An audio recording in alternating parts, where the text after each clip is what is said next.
దేవగుడి జనవరి 30వ తారీఖున ప్రేక్షకుల మధ్యకి ఇది తీర్పు కోసం రాబోతుంది.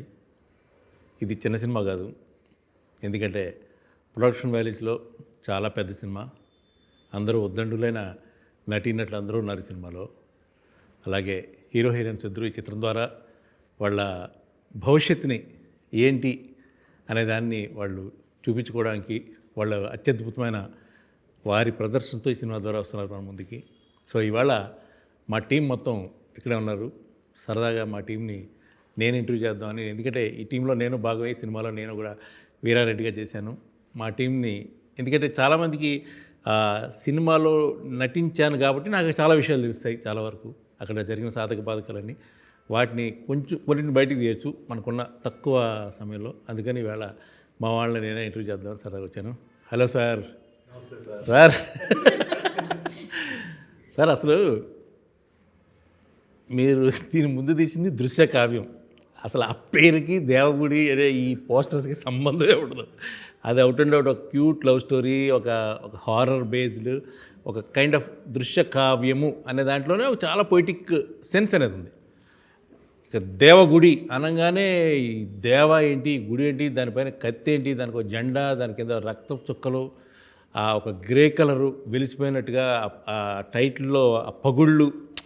సో ఒక సినిమా యొక్క కాన్సెప్ట్ మొత్తం టైటిల్లో చూపించారు మీరు. అసలు ఫస్ట్ మీరు టైటిల్ చూపించినప్పుడే నేను షాక్ అయ్యాను. సార్ భలే ఉంది సార్ టైటిల్ అని చెప్పి. దీని పక్కన పెడితే మీకు పిచ్చా సార్ ప్యాషన్ ఆ సినిమా అంటే? నాకు ప్యాషనే సార్, పిచ్చి ఏం కాదు. పిచ్చి కాదు సార్. మోరెవర్ మీరు యాంకరా రివ్యూవరా నాకు అర్థం కాలేదు.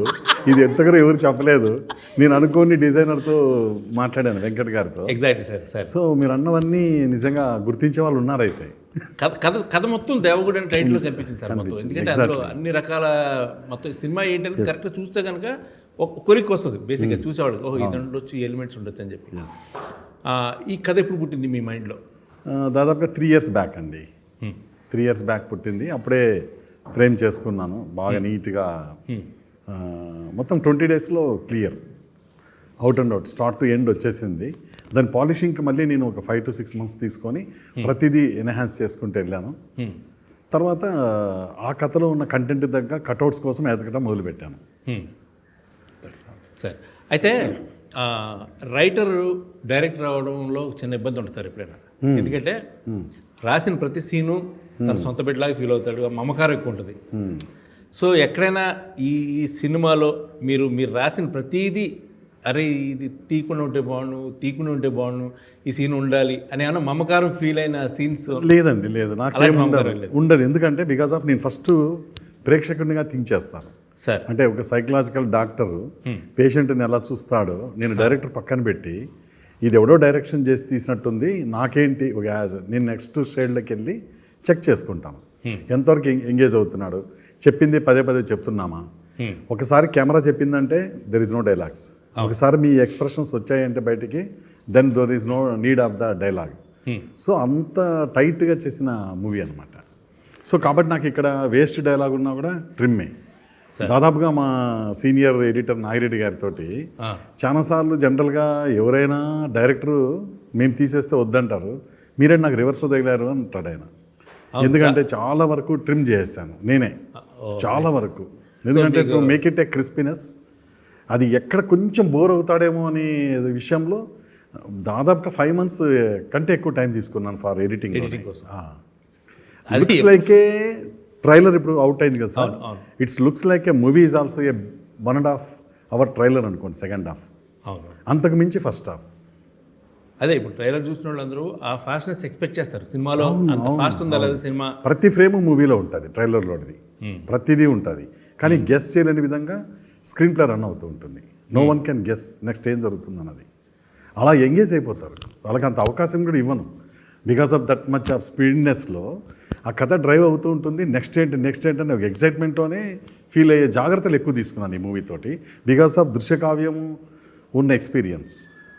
స్క్రీన్ ప్లే ఫార్మేట్ ఎలా డిజైన్ చేసుకున్నారు మీరు యాక్చువల్గా? అంటే స్ట్రైట్ అవే ఆడియన్స్ చెప్పేద్దామన్నా, లేకపోతే ముందుకి నాన్ లీనియర్ చెప్తాం? దాదాపుగా 90% straight narration. Okay. Just little bit pre climax and climax little bit was the వెనక ముందు నడుస్తుంది. సో ఆడియన్స్ బ్రెయిన్కి ఏం పరీక్ష పెట్టట్లేదు. లేదు, అరటిపండు కానీ వెరీ ఎమోషనల్, అంటే హార్ట్ టచింగ్ ఎలిమెంట్స్ ప్రీ క్లైమాక్స్లో పరాకాష్ట. అక్కడి నుంచి మొదలవుతాయి, బిగినింగ్ నుంచే. లాస్ట్ ఎపిసోడ్ ముఖ్యంగా మీరు చేసింది సార్, నాకు షూట్లోనే ఏడుపు వచ్చింది సార్. అది చేయడం కష్టం. యాజ్ ఆర్టిస్ట్గా మీరు ఎంత కనెక్ట్ అయితే చేయగలుగుతారు అంటే, బహుశా అఫ్కోర్స్ ఇది యాజ్ ఏ ఫ్యాక్షన్ లీడర్గా చాలా కష్టమేమో అనుకుంటారు, కానీ మీరు దాన్ని అవలీలుగా చేశారు. కానీ ఆ లాస్ట్ హృదయాలు కదిలిచ్చేస్తాయి. సో మీరు కూడా ఎగ్జైట్ అవుతారు, మీకు కూడా చూపించలేదు. నాకు తెలియదు కదా సార్, నేను చూడలేదు. నేను డబ్బింగ్లో చూస్తే మీకు అర్థమవుతుంది. బహుశా మీరు కూడా ఏడుస్తారేమో తెలియదు. మళ్ళీ అక్కడ 3 కథలు జరుగుతుంటాయి, 3 జరుగుతుంటాయి. ఈ మూడింటిని ఎలా ఈయన లింక్అప్ చేశారనేది నాకు క్వశ్చన్. సినిమా నేను చూడలేదు, అందుకని అడుగుతున్నాను. నేను ముఖ్యంగా ఎక్కువగా టఫ్ ఫీల్ అయింది ఎడిటింగ్లో అక్కడే. అయితే ఆల్రెడీ స్క్రిప్ట్లో లాక్ అయిపోయింది. ఓకే. సో లాక్ అయిపోయిన దాన్ని రకరకాలుగా థింక్ చేశాం, ఇంకా బెటర్ ఏమైనా చేయొచ్చా అని. అది వర్డ్స్లో లాక్ అయింది, ఇక్కడ విజువల్గా లాక్ అయింది విత్ పిక్చరైజేషన్. సో ఇంకా బ్యూటిఫుల్గా ఎన్హాన్స్ అయింది. సో అది టైం మర్చిపోతారండి, మొత్తం మూవీలో టైం. ఎందుకంటే సినిమాకి అది ఇంపార్టెంట్ కదా సార్, ఆ climax very very important. Connect అయ్యగలిగితే అసలు ఊహకు మించి వచ్చింది. అవును. ఎందుకంటే నాకు మీరు షూట్లో నేను అబ్జర్వ్ చేసింది ఎవ్రీ డీటెయిలింగ్ మీది, ప్రతిదీ డీటెయిలింగ్ అన్నీ. ఇప్పుడు కొన్ని సీక్వెన్సెస్ మనకు చెప్పకూడదు, ఎవ్రీథింగ్ సాంప్రదాయబద్ధంగా అక్కడ ఏం జరుగుద్ది అనేది అన్నీ క్లియర్గా తీశారు. కొన్ని జాతరలు కానీ, కొన్ని సీన్స్, ఇంపార్టెంట్ సీన్స్ కానీ తీశారు. నేను అనుకున్నాను, ఇంత తీస్తున్నారు కదా, దీన్ని ఎలా ఈయన మేనేజ్ చేయగలుగుతారు అనేది. అది అందుకు ఆ డౌట్తో నేను అడిగాను అంతే. ఆ డౌట్ ఎందుకంటే మీరు అన్నట్లు పెట్టేయచ్చు, మనకు కావాల్సిన వాళ్ళందరినీ తీసుకొచ్చి జూనియర్ ఆర్టిస్టులు ఒక 500 మందిని. అవును అవును. సో అక్కడ గ్రామీణ ప్రాంతంలో జ్యోతుల బ్యాచ్ అనేది దేవగుడి జాతరలో చాలా ముఖ్యమైనటువంటి సాంప్రదాయం. అవును. సో ఇవన్నీ పెట్టడం కాదు, link up is more important. Exactly. అందులో కథ నడుస్తూ ఉంటుంది. అంటే జాతర ఉంది అని నేను ఆల్రెడీ జరుగుతున్న జాతర మళ్ళీ చెప్పడం ఏంటి, ఆ ప్రాంతవాసులకు కానీ ఈ ఊర్లో ఇలాంటి జాతర ఉందని శ్రీకాకుళం వాళ్ళకి చెప్పాల్సిన అవసరం లేదు. కానీ ఆ జాతర చాటును జరుగుతున్న ఒక భయానకమైనటువంటి planning is very drive and emotion of the lead to the fight, which was highlight in the movie ఆ ఫస్ట్ హాఫ్. ఫస్ట్ అంటే కథ ఫామ్ అయిపోయింది, ఓకే ఇది విల్ గో ఫర్ షూట్ అని మీరు అనుకున్నారు. ఫస్ట్ ప్యాడింగ్ థింక్ చేశారా, మెయిన్ హీరోయిన్ థింక్ చేశారా ఫస్ట్? లేదండి, ఫస్ట్ నేను ఏంటంటే స్టోరీని మైండ్లో పెట్టుకొని ఏ క్యారెక్టర్ ఎవరైతే బెటర్గా ఉంటారు ఎగ్జిస్టింగ్ ఆర్టిస్టులు అనేది ఒకటి. 2 హీరోయిన్ అయితే very beginning in the mind యూనిక్గా ఉండాలి అంటే ఏ ఫ్లేవర్ లేని హీరోనే కావాలి. సపోజ్ నాకు బిజినెస్ ఈజీ అవ్వాలి అంటే నోన్ హీరో అయితే వెరీ ఈజీ అవుతుంది. మహాతే ఇంకొన్ని కోట్లు పెట్టుకుంటే అయిపోతుంది ఈజీగానే. బట్ నేను అనుకున్న తీలేననే అనిపించింది, ఎందుకంటే ఇక్కడ every role will the heroism ఉంటుంది. సో ఆ హీరో వచ్చి నేను ఎక్కువసేపు కనపడనేమో, అదేంటి నాది తక్కువ ఉంది అనే భావన ఉన్నప్పుడు నాకు స్టోరీ డ్యామేజ్ అవుతుంది. సో నేను కథలాగే తీసుకుంటూ వెళ్ళాను. ఈ ప్యాడింగ్ ఆర్టిస్ట్ పెడితే ఏదో వచ్చేస్తారు థియేటర్ కానీ కూడా పెట్టలేదు, అది కూడా పెట్టలేదు. వాళ్ళు యాప్ట్ అవుతారా లేదా ఈ క్యారెక్టర్కి. Moreover almost all are seniors అండి, మీతో సహా రఘుబాబు గారు, రాకెట్ రాఘవ గారు, ఇమాన్యుల్, అన్నపూర్ణమ్మ గారు, అలాగే RXML లక్ష్మణ్ గారు, ఇలా రాజశ్రీ నాయుడు గారు, టగ్ ఫర్ మీ ఇద్దరికి యాక్టింగ్లో. సో ఇంత ఇదిగా వెళ్ళాం మనం అన్నమాట. సో చాలా బాగా వచ్చింది. అలాగే సురభి ప్రభావతి గారు, వీళ్ళేంటంటే స్టేజ్ ఆర్టిస్టులు అవ్వడం పెద్ద హెల్ప్ అయిందండి. థియేట్రికల్గా ఉన్న ఇది లక్ష్మణ్ గారు కావచ్చు, సురభి ప్రభావతి గారు, వీళ్ళని చాలా అవలీలుగా చేశారు. ఇప్పుడు అభినవ్ కానీ అనున్ కానీ మీరు సెలెక్ట్ చేస్తున్నారు, వీళ్ళకి వర్క్షాప్ కండక్ట్ చేశారు. ప్రిపేర్డ్గా మొత్తం విత్ స్లాంగ్తో సహా వీళ్ళని రెడీ చేసి పెట్టారండి. సో మీరు ఎక్స్పెక్ట్ చేసిన అవుట్పుట్కి వీళ్ళు ఎంతవరకు రీచ్ అవ్వగలిగారు? More than expectation. ఎందుకంటే ఆ వర్క్షాప్ తర్వాత మళ్ళీ రేపు సపోజ్ మీ ఎపిసోడ్ ఉందంటే వాళ్ళు ఐడియల్ కదా, ద ఎంటైర్ డే ఆ నెక్స్ట్ వచ్చే షెడ్యూల్ అంతా వీళ్ళకి వెళ్ళిపోయేది, విత్ పిక్స్తో వెళ్ళిపోయేది, వాళ్ళ ఫొటోస్తో సహా ఏ కాస్ట్యూమ్లో ఉంటారనేది. సో వాళ్ళు ప్రిపేర్ అయ్యి నాకు వాట్సాప్ పెట్టమన్నా నేను, అసలు వీళ్ళు పని చేస్తానరా, హ్యాపీ పడుకొని నిద్రపోతానరా అని. సో వాళ్ళు యాక్ట్ చేసి నాకు పెట్టాలన్నమాట. ద బెస్ట్ మీరే డిసైడ్ అవ్వండి. 3 నరసింహ అండ్ ధర్మ అండ్ ఆల్సో శ్వేత, ఈ 3 చేయాలి, నాకు పంపాలి. వీళ్ళిద్దరు ఎవరు బెస్ట్ అనిపించేస్తారు మీకు? నాకు అభినవ్ యాక్టింగ్లో బెస్ట్ అనిపించాడు, ఎందుకంటే ప్రాణం పెడతాడు. అమ్మాయి కూడా అన్నీ చేసింది, కొన్నిట్లో కనెక్ట్ అవ్వదు, డ్యాన్సులు అవి పెద్ద కనెక్ట్ అవ్వదు. మంచి డాన్సర్ కదా సార్ తను. డాన్సర్ ఎవరు ఎందుకో కనెక్ట్ అవ్వలే. అయ్యో బాబా, అదేంటి తను కానీ హీరోని డామినేట్ చేసింది మూవీ, తగిలించుకుంది సినిమా. అదే అప్పుడు అంటే హీరోని డామినేట్ చేసే సీన్స్ మూవీలో ఒక 2-3 ప్లేసెస్ ఉంటాయి. అంత చాలా మేమే షాక్ అయిపోతారు, ఈవెన్ ఆడియన్ ఎవ్రీబడి. అందుకనే అంటున్నాను, ఇందులో ఎవరు ఎక్కడ ఏ క్యారెక్టర్ను ఓపెన్ చేసినా దీని డ్రైవ్ ద అప్లిఫ్ట్ అవుతూ ఉంటుంది ఎవ్రీ టైం, ఆల్మోస్ట్ నాట్ 2 మినిట్స్లోనే అప్లిఫ్ట్ అయిపోతూ ఉంటుంది. ఎందుకంటే నేను హెవీ బ్యాంక్ తీసుకున్నాను. మీరు చాలాసార్లు అన్నారు సార్ ఏంటి క్లైమాక్స్ ఫైట్ని ముందర పెడుతున్నారా అని. మీరు చాలాసార్లు నాతో డిబేట్ చేశారు. అది నాకు ఛాలెంజింగే, ఎందుకంటే అంత హెవీ ఎపిసోడ్ ఇచ్చినాక నా యొక్క అంటే సైకలాజికల్గా నేను ఆడియన్కి దొరికిపోతాను. ఓ డైరెక్టర్ ఇలా చూపాడు, నెక్స్ట్ ఏంటి అని ఎక్స్పెక్టేషన్ పెరిగిపోతుంది. చేస్తారు మించే నేను ఛాలెంజ్గా తీసుకొని చూపించాను. అది 30th డిసైడ్ అయిపోతుంది మార్నింగ్ షో తోటి. అండ్ డిఓపి లక్ష్మీకాంత్ గారి వర్క్ చెప్పండి సార్. నాకు ఆప్త మిత్రులు, నాకు ఫ్రెండ్, లాస్ట్ 10 years నుంచి. ఆయన కూడా ఇలాగ మా మిత్రులు కూర్చోన్నారు కదా కెమెరామ్యాన్స్, అలా కెమెరాలు పెట్టుకొని తిరిగేవాడు. ఎన్నో ఆయన ఫాదర్ కానీ ఇంట్లో వైఫ్ కానీ వాళ్ళ మదర్ అందరూ కూడా ఇదే ఫీల్డ్. సో అలాగా ఆ స్థాయి నుంచి వర్క్ని బాగా నేర్చుకుంటూ ఎడిటింగ్, పోస్టర్ డిజైన్, దృశ్యకావ్యంలో నాకు చాలా హెల్ప్ అయ్యారు యాజ్ ఎ ఫ్రెండ్గా. ఆ టైటిల్ దృశ్యకావ్యం కూడా రాసింది లక్ష్మీకాంతే. సో దాన్ని ప్రోమోస్ కట్ చేసింది ఆయనే. ట్రైలర్ మేము ఇద్దరం కూర్చొని దృశ్యకావ్యం కట్ చేసాం. సో అలాగా friend.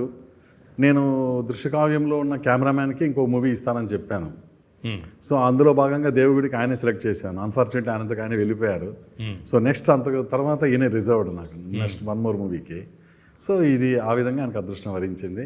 No other thought, second thought లేకుండా కాల్ చేశాను, వచ్చేసారు. అంతకుముందు ఏం పెద్ద సినిమాలు ఏం తెలియదు కానీ బట్ ఆయన ఇంట్రెస్ట్, ఆయనకున్న నాలెడ్జి నాకు తెలుసు.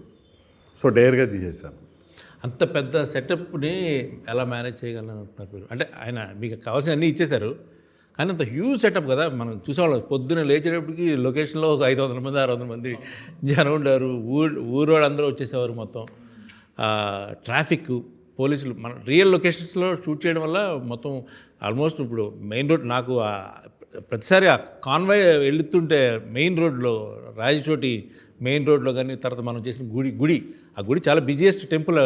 ఆ టెంపుల్లో షూట్ చేయడం కానీ దాన్ని మీరు ఎలా అంటే లైక్ ఇప్పుడు ఫేస్ చేయడం అనేది ఒకటి ఉంటుంది ప్రతి దాన్ని. ఆ ఫేసింగ్ ప్రాబ్లం ఏంటి మీకు అసలు బేసిక్గా? నాకు సరదా ఎలా అంటే సార్, కథ ఆల్మోస్ట్ నాకు ఒక 50-60 times నరేట్ చేస్తున్నారు. ఈ ఏదైతే కాంప్లికేషన్ ఉందో అది అసలు నాకు కాంప్లికేషన్ లాగే అనిపించలేదు ఎప్పుడు. నేను ఓన్లీ ఆ ఫ్రేమ్, నా బ్లాక్ అంతే. నాకు నా బ్రెయిన్లోకి ఏ ప్రెషర్ రాకుండా మొత్తం మన ప్రవీణ్ చేసుకుంటారు. ఈ ప్రెషర్ ఏం లేకుండా we are just focusing on the frames అంతే. మన కథ ముందుకు వెళ్తుంది. ఈరోజు ఈ షార్ట్స్ చేయాలనుకున్నాం, అది మేము ఎప్పుడో స్క్రిప్ట్ ఎప్పుడైతే రాస్తున్నారో అప్పుడే ఈ స్ట్రగుల్ అయిపోయింది మాది. స్క్రిప్ట్ టైంలోనే మొత్తం అనుకొని షార్ట్ డివిజన్స్ అప్పుడంతా ఈ స్ట్రగుల్ ఏదైతే ఇక్కడ ప్రెషర్ ఫీల్ అవుతామో అది మేము షార్ట్ డివిజన్లో అయిపోయింది ఆ ఫైట్. సో దానివల్ల మాకు మేకింగ్ ప్రాసెస్లో అసలు ఏ స్ట్రెయిన్ అనిపించలేదు. అందుకే మీరు అబ్జర్వ్ చేస్తుంటే మనం ఆడుతూ చేసుకుంటే అదే చాలా కూల్గా ఉండేవారు. సెటప్ రావడం ఎంత కూల్ అంటే సార్, మీరు ఒక ఎపిసోడ్ ఉంటుందండి సినిమాలో, సుమో బ్లాస్ట్ అయ్యి ముందుకు వస్తుంది, ఇంకొక సుమో ఫాస్ట్గా వెళ్ళిపోద్ది, స్కార్పియో ముందుకు వెళ్ళిపోద్ది. ఈయన కెమెరా పెట్టుకుని స్కార్పియోకి ఎదురుగా కూర్చున్నాడు. ఈయన డ్రైవింగ్, ఈయన బ్రేక్ కొట్టకపోతే ఆయన ఎగిరవుతాడు. అవి కొంచెం అంటే చాలా రిస్క్ షాట్స్ అవన్నీ కూడా. Completely confident sir. అంటే his background is from engineer director. So ఈయన కోఆర్డినేషన్, టైమింగ్ అన్నీ సెటప్ చేసి ఉంటారు. నేను సార్ దగ్గర ఫస్ట్ షాకింగ్ అండ్ అంటే హై ఇంప్రెషన్ ఎప్పుడు వచ్చిందంటే ఆ యాక్షన్ ఎపిసోడ్స్లో నేను ఎప్పుడు ఎక్స్పెక్ట్ కూడా చేయలేదు బ్యాకప్ అంబులెన్స్ ఉంది. ఎప్పుడైతే ఆ బద్రి గారి సీరియస్ స్టంట్ జరిగిందో, ఆ రోలింగ్లో బద్రి గారు కాసేపు బ్రీత్ తీసుకోలేకపోయారో, ఆ టైంలో అసలు నేను ఊహించలేకపోయాను అనమాట ఇలాంటి ఒక ఇన్సిడెంట్ జరుగుతుంది అని. ఆ టైంలో సార్ ఎప్పుడైతే బ్యాకప్ అంబులెన్స్ పెట్టి స్ట్రెచ్చర్ అని రెడీ వచ్చాయో నేను సెల్యూట్. సో అంత క్లియర్ అయింది. అది ఒక మనకి ఊహించని ఇది. అది అమ్మో సార్, నాకు గుడికి తలుచుకుంటే ఒళ్ళు జల్లేదు సార్ సీన్ చూస్తే. ఎందుకంటే ఇలా ఉండిపోయారు ఆయన బద్రి గారు. నేను గోవిందా అనుకున్నాను నేనైతే. ఆల్మోస్ట్ 10 minutes డోర్ రాలేదు. తర్వాత ఆయన బయట తెస్తే చలనం లేదు. ఇవన్నీ కట్టున్నారు, హ్యామరేజ్ అయిపోయింది అనుకున్నా. బ్రెయిన్ గెయిన్ ఎవ్రీథింగ్ హ్యామరేడ్ అయిపోయిందామని భయపడ్డాను. స్టంట్ మ్యాన్ లైఫ్ ఏంటనేది ఆ రోజు ఫస్ట్ టైం కళ్ళతో చూసాను సార్. నాకు అసలు తట్టుకోలేకపోయాను. అండ్ లొకేషన్ స్కౌటింగ్ అనేది ఒకటి చాలా ఇంపార్టెంట్ కదా సినిమాకి ముందు. ఎప్పుడైనా సార్ అంటే అక్కడ ప్రాంతం వ్యక్తి, మీ ఇద్దరు కలిసి స్కౌటింగ్ వెళ్ళారు. జనరల్గా ఏ బేసిస్ మీద సెలెక్ట్ చేసుకుంటారు సార్ జనరల్గా లొకేషన్స్? సార్ కంప్లీట్లీ మన స్టోరీ బ్యాక్ డ్రాప్ బేస్ మీద సార్ ఆయన ముందే చూస్ చేసి పెట్టున్నారు సార్ లొకేషన్స్ అన్ని. మొత్తం అవును. ఆ లొకేషన్స్కి యాక్చువల్ మనం బైక్స్లో కూడా వెళ్ళలేం, ఆయన డిఫెండర్లో వెళ్ళేవాళ్ళం మేము. మాకు కొన్ని స్పాట్స్కి అయితే మేము అవి స్కౌట్ చేసిన తర్వాత సపరేట్గా ఒక కంప్లీట్ ప్రవీణ్ ఒక సెటప్ చేస్తున్నారు. ఒక క్రెయిన్ వచ్చి ప్రొక్లేయర్ మొత్తం రోడ్స్ వైడ్ చేసి కార్స్ వెళ్ళడానికి స్పేస్ చేసేది అనమాట. సో అలాంటి లొకేషన్స్ ఎప్పుడు చూడని లొకేషన్స్ ఉంటాయి. And cult Rayalaseema faction backdrop, అక్కడ ఉన్న రాక్ కల్చర్డ్ హౌసెస్ అవన్నీ మనం ఈ సినిమాలో చూస్తాం. ద బ్యూటిఫైయింగ్ థింగ్ ఏంటంటే ఇందులో మనకు వచ్చే ఎపిసోడ్ ఏది మన లోగోలో చూస్తున్న కత్తి విత్ క్లాత్ ఎపిసోడ్ ఒకటి ఉంటుంది. ఆ టైమింగ్ ఉంటుంది అసలు హై. ఇంకా అదొకటి. దాని తర్వాత మీరు అన్నారు కదా లోగో సార్, లోగోలో మనకు ఫైర్ ఉంటుంది. ఆ ఫైర్ బ్యాక్ డ్రాప్ ఏదైతే లీడ్ ఇచ్చే ఒక సీన్ ఉంటుందో అది హైలైట్. అండ్ ఈ రాక్ కల్చర్ నా బ్రెయిన్లో ఎలా ఉందంటే కంప్లీట్ రాయలసీమ కల్ట్ సినిమా ఎలా ఉంటుందో మన లోగో అలా ఉంది. సో అలాంటి ఫోర్కాస్ట్తోనే ఆయన లోగో డిజైన్ చేయించారు. అది నేను చాలా ఇంప్రెస్ అయ్యా. అండ్ నేను వెరీ హ్యాపీగా ఫీల్ అయింది ఏంటంటే షార్ట్ డిజైన్ టైంలో నేను ఇంకా ద బెస్ట్ ఇచ్చాను అని నేను ఫీల్ అయిపోయినప్పుడు ఈయన ఇంకొక ఐడియా వచ్చేదన్నమాట. అక్కడ నుంచి మళ్ళీ మనం బేస్ నుంచి మళ్ళీ రీస్టార్ట్ చేసేవాళ్ళం వర్క్. సో అలా చేస్తున్నప్పుడు ఏమైపోయేదంటే సార్ చాలా క్వాలిటీ ఎన్హాన్స్ అయ్యి మనకు జాబ్ సాటిస్ఫాక్షన్ వచ్చేదన్నమాట. సేమ్ ఎగ్జిక్యూషన్ టైంలో కూడా ఇదంతా హెల్ప్ అయిపోయినాయి. ఒక కంప్లీట్లీ సినిమా అవుట్పుట్ వచ్చి చూసేసరికి ఒక జాబ్ సాటిస్ఫాక్షన్ ఉంటుంది. యాజ్ ఏ డిఓపిగా ఈ సినిమాలో లొకేషన్స్కి అవుట్ ఆఫ్ 100 ఎన్ని మార్క్స్ ఇస్తారు మీరు? 100కి 110 ఇచ్చేస్తా. 100కి 100. యా. సో మెయిన్ అంతే కదా సార్. ఇప్పుడు సినిమా బాగుండాలంటే ముందు వాడు ఆ ప్లేస్తో కనెక్ట్ అవ్వాలి. ఆడియన్స్ అనేవాళ్ళు ఎప్పుడైనా కానీ కనెక్ట్ అయ్యేవాళ్ళు, తర్వాత క్యారెక్టర్స్తో కనెక్ట్ అవుతాడు ఫస్ట్. ఎప్పుడన్నా కానీ సినిమా చూసినప్పుడు ఈ రెండు చాలా ఇంపార్టెంట్ సార్. ఒకటి కెమెరా చెప్తుంటుంది, ఇంకోటి ఆర్టిస్ట్ చెప్తూ ఉంటాడు. అవును. ఒకటేమో దృశ్యం, అవునండి, ఇంకోటేమో శ్రవణం. ఎగ్జాక్ట్లీ అంతే. అవును. దృశ్యము శబ్దం రెండు అంతే కదా సార్. అదే దృశ్యం సామెత కూడా ఉంది, దాని మీద ప్రోవర్బ్ కూడా ఉంది. దృశ్యాన్ని శబ్దం డామినేట్ చేస్తేనే ఒకటి ఉంటుంది. మళ్ళీ తర్వాత ఏది బ్యాక్గ్రౌండ్ స్కోరు, ఇది డాల్బీ, ఈ సెటప్ అంతా ఇవి చాలా ఇంపార్టెంట్, చాలా ఇంపార్టెంట్ ఇవన్నీ. దేనికదే మిక్సింగ్ కానివ్వండి, అంతే కదా సార్. ఇరిటేట్ అవ్వద్దు ఎక్కడ. ఎగ్జాక్ట్లీ. సో బ్యాక్గ్రౌండ్లో ఉన్న కథ చెప్పాలి కానీ మ్యూజిక్ ఎప్పుడైనా సరే ఫ్రంట్ ఫోర్గ్రౌండ్లో దాన్ని డామినేట్ చేయకూడదు.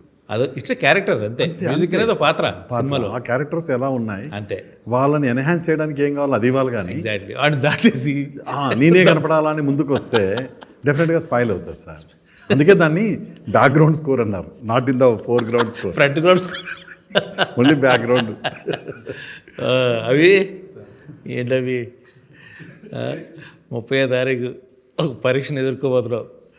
మానసిక పరిస్థితి ఎలా అని చెప్పి నాకు సరదాగా. మొదటి సినిమా హీరోగా తెలుగు తెర ముందుకు రాబోతున్నావు అంటే నువ్వు ఒక ఎగ్జామ్కి అయిపోయింది, రిజల్ట్స్ కోసం వస్తున్నప్పుడు. సో నేను నీ మానసిక పరిస్థితి ఎలా ఉంది ప్రస్తుతం ప్రజెంట్? రాబోయే 48 గంటల్లో ఫోర్కాస్ట్ ఏంటి?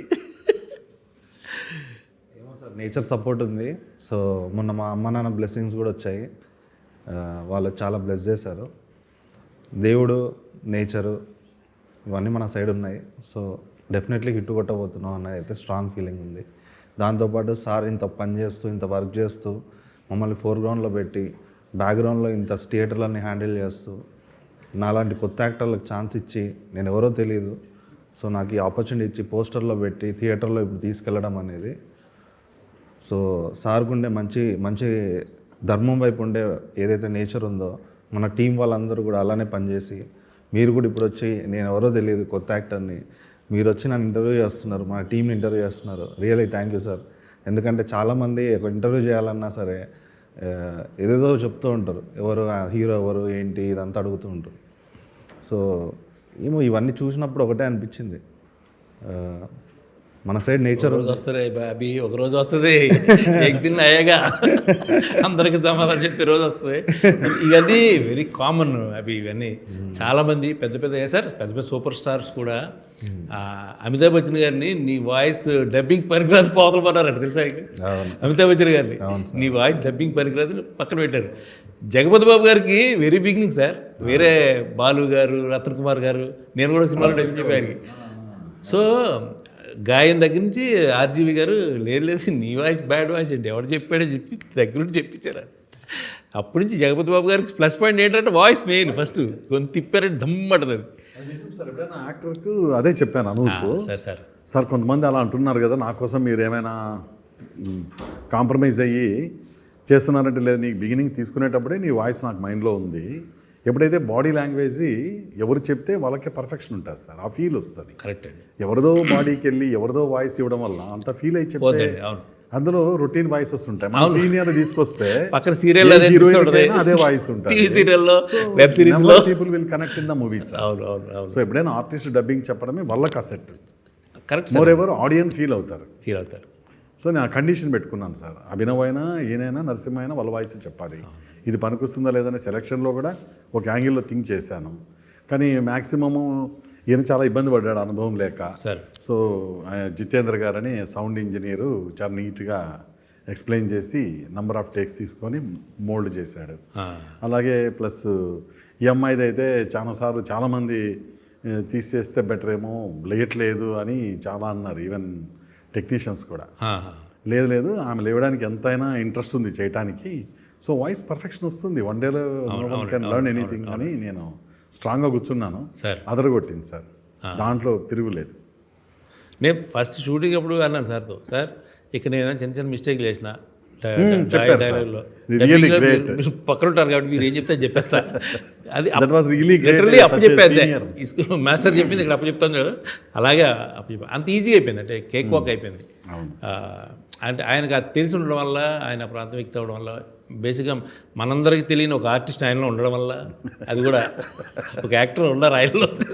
నా డౌట్ ఖచ్చితంగా ఆయన సినిమా ఇండస్ట్రీ ఫస్ట్ యాక్టర్ అవుదాని వచ్చి ఉంటారు. అయ్యో మీరు అన్నారు సార్. అస్సలు లేదు సార్, అస్సలు లేదు. యాజ్ అ డైరెక్టర్గా ఆ క్యారెక్టర్ని ఊహించుకున్నట్టు మనకు తెలియకుండా వస్తుందండి. అలా వచ్చినవే అయి ఉండదు తప్ప. కానీ ఒక డైరెక్టర్లో యాక్టర్ ఉండడం చాలా ప్లస్ పాయింట్ ఉండాలి కూడా, ఎందుకంటే ఉండాలి కూడా. అంటే ఎలా చేయాలో చెప్పం కానీ ఆ ఫీల్ ఒకటి చెప్పగలం. మీకు ఒక ఇది ఉంటుంది స్టైల్, మీ స్టైల్లో మీరే చెప్తారు, కానీ నేను ఫీల్ మాత్రమే మీకు చెప్తాను. నేను ఊగినట్టు ఊగమని ఎప్పుడు చెప్పాను, ఎందుకంటే అది డేంజర్ కూడా.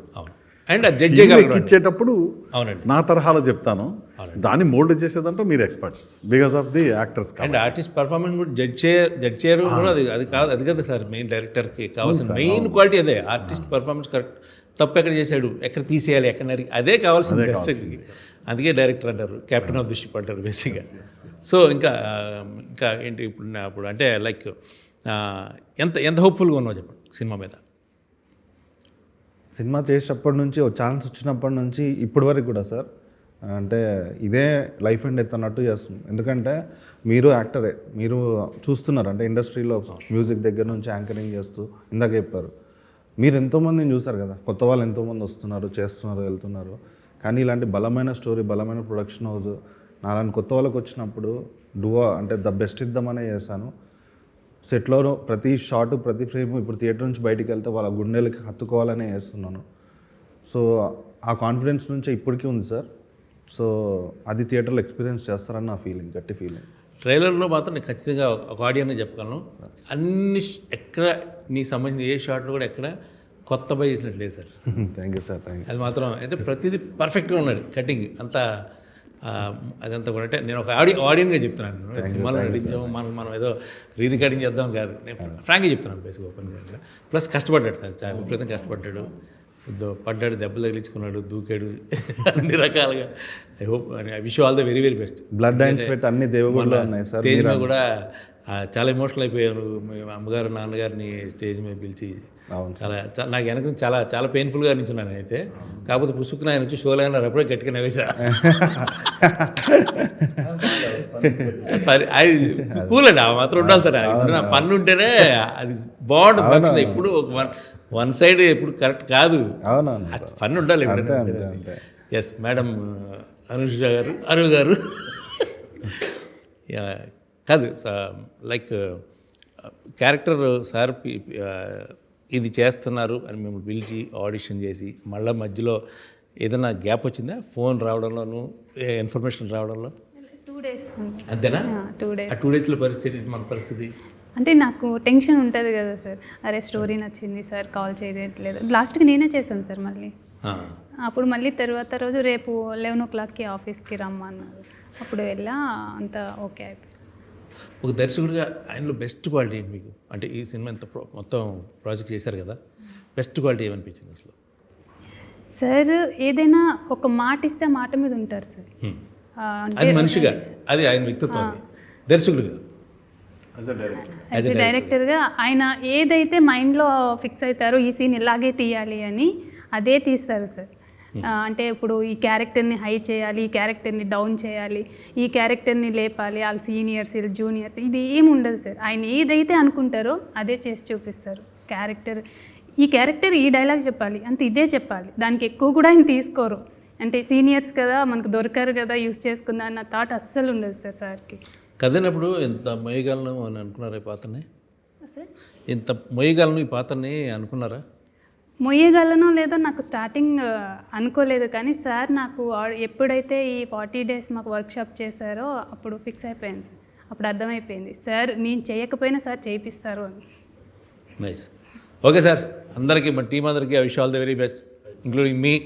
చాలా ఎక్సైటెడ్గా ఉన్నాను సార్ January 30th.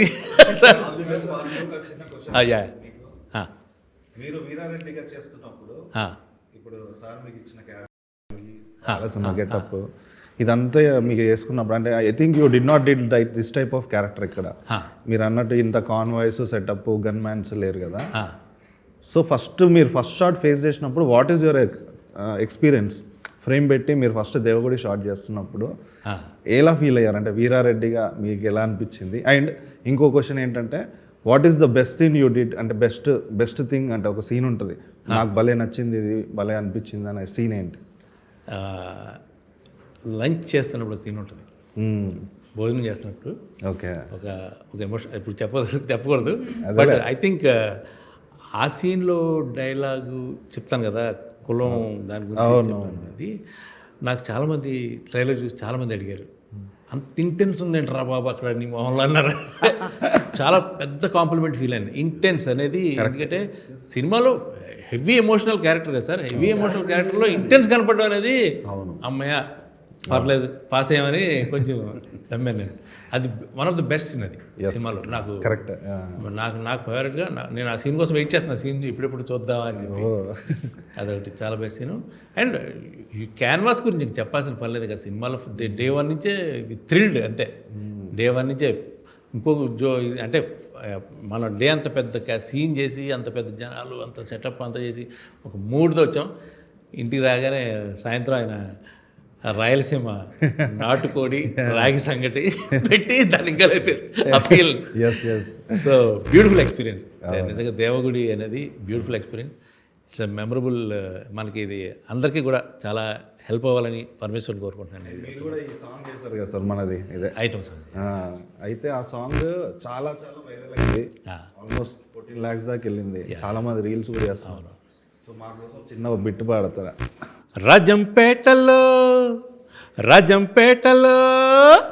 రాజంపేటలో రైకాలంగడి బెరమాడ నేను పోతే గాజుల ఈదిలో గాలోడు నన్నే గట్లోకి లాగేసినాడే. తాటిపండు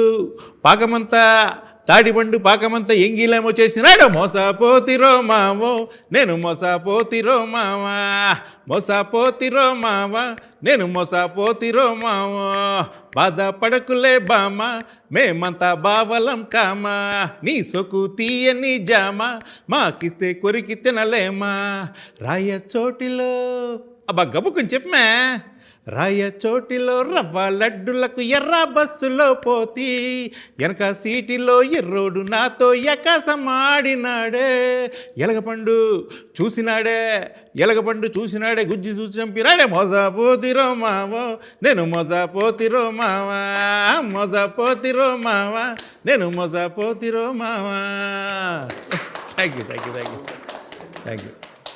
సో ఇవాళ మా టీంతో ఇది పర్సనల్గా నాకు తెలిసిన విషయాలని మా టీం నుంచి మీకు తెలియజెప్పడానికి చిన్న చేసిన ప్రయత్నం ఇది. January 30th థియేటర్స్కి వెళ్ళి దేవగుడి సినిమా చూసి మా టీం ఎఫర్ట్స్ని మా కష్టాన్ని మీరు గుర్తించి మమ్మల్ని ఆశీర్వదిస్తారని మీకు చేతులెత్తి నమస్కరిస్తున్నాం. Thank you.